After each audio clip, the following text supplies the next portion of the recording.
What's up, guys? John here from Broad Culture, and today we are going to be starting a brand new series here on the channel where I am going to be going through the history of WWE and wrestling as a whole, where I'll be looking to find who was better and who was worse. So, that being said, I would like to shout out the Wrestle Ramble podcast and Wrestle Talk YouTube channel for the inspiration kind of for this video. That Brock Lesnar is set to surpass CM Punk's 434-day reign as champ with a different belt and all, but still, just a world championship. They started to compare stats for a brief second on the topic, and I thought that this could be an entire episode, so here we are. Now, as stated, CM Punk's record stands at 434 days as the WWE Champion.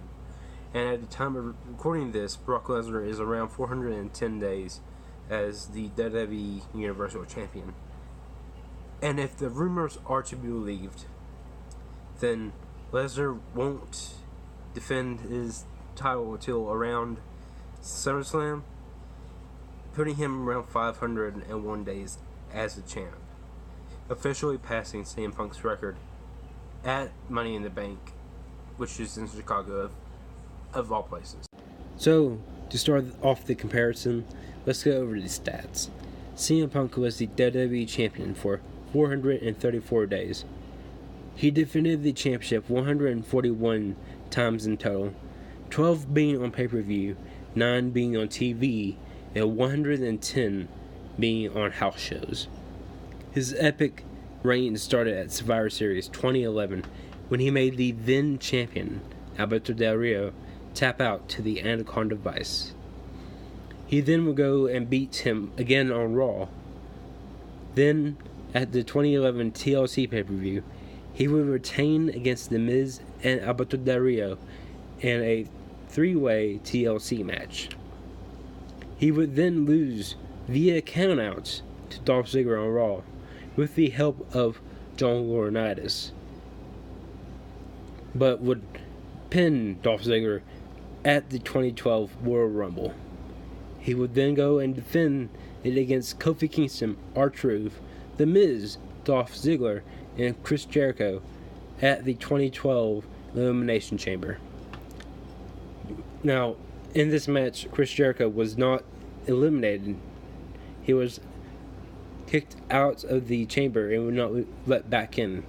So, there's a little bit of controversy right there, which would carry on to WrestleMania 28, where CM Punk would defeat Chris Jericho via submission. Then he would fight Mark Henry 3 times on Raw, losing via countout on 2 of the occasions, then beating Mark Henry in pinfall when there was no rules attached. At the Extreme Rules 2012 pay-per-view, he would defeat Chris Jericho in a street fight. Then, at the 2012 Over the Limit pay-per-view, Punk would defend his championship against Daniel Bryan. Then, he would defend it against Kane on SmackDown. This match was led to retained by a disqualification when Daniel Bryan attacked both Kane and CM Punk, which led to a 3-way at the No Way Out 2012 pay-per-view. He would retain by defeating Kane, but then at the Money in the Bank 2012 pay-per-view, he would fight Daniel Bryan with AJ Lee as a special guest referee. He retained the championship after both of them went through a table. He would then go and defend off John Cena, who was cashing in his Money in the Bank, this time via disqualification whenever Big Show interfered. This is also when CM Punk turned heel when he gave The Rock a go to sleep.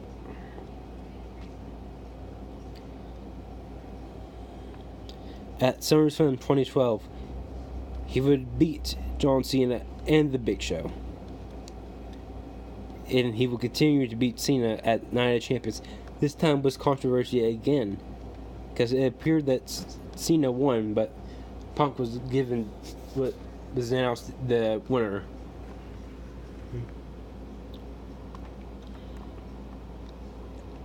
At Hell in Cell 2012, he would beat Ryback. Again, with controversy when Brad Maddox would low blow the human wrecking ball.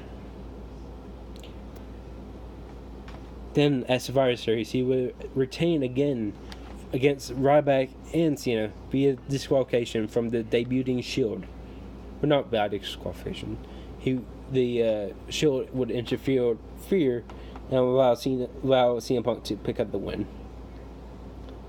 He was injured, and he would miss the TLC pay-per-view, but on Raw he would fight Ryback in a TLC match where he would win, and thanks to the Shield interfering once again. He would finally lose the championship to The Rock at the 2013 Royal Rumble. Brock Lesnar has held the WWE Universal Champion for, at this very moment, around 410 days. And if the rumors are to be believed, he won't be defending till around SummerSlam, putting him at 501 days as the champion.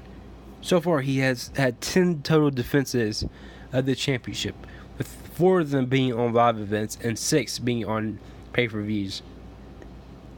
He beaten the then champion Goldberg at WrestleMania 33, and would go on to retain it against Samoa Joe at the 2017 Great Balls of Fire pay-per-view, Samoa Joe, Braun Strowman, and Roman Reigns at SummerSlam 2017, and at No Mercy 2017, he would beat Braun Strowman. Then in 2018, he would beat Kane and Braun Strowman at the Royal Rumble, beat Roman Reigns at Mania 34 and at the Greatest Royal Rumble, both with controversy attached.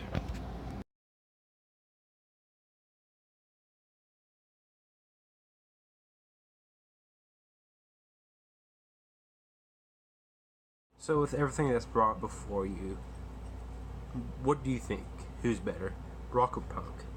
You can vote in the card that is above, or you can leave a comment that is down below. In my personal opinion, I don't believe that CM Punk was treated like a WWE champion should be treated. He had to play second fiddle to the likes of John Laurinaitis of all people. But Brock Lesnar main evented at Mania and retained his belt. And as we know, CM Punk did not main event Mania, so it may seem like Punk is the better champion, but I have to get it to Brock Lesnar. And I know, before you get your pitchforks out, let me explain myself. While Punk does have more defensive and has better matches, I like the concept of the world champion not being seen every show, not being defended every pay-per-view, because it makes the championship more important. I think it seems more as a attraction. If you look at New Japan Pro Wrestling, Kazuchika Okada has held the IWGP World Heavyweight Championship for over 660 days and hasn't defended nearly as much as Punk.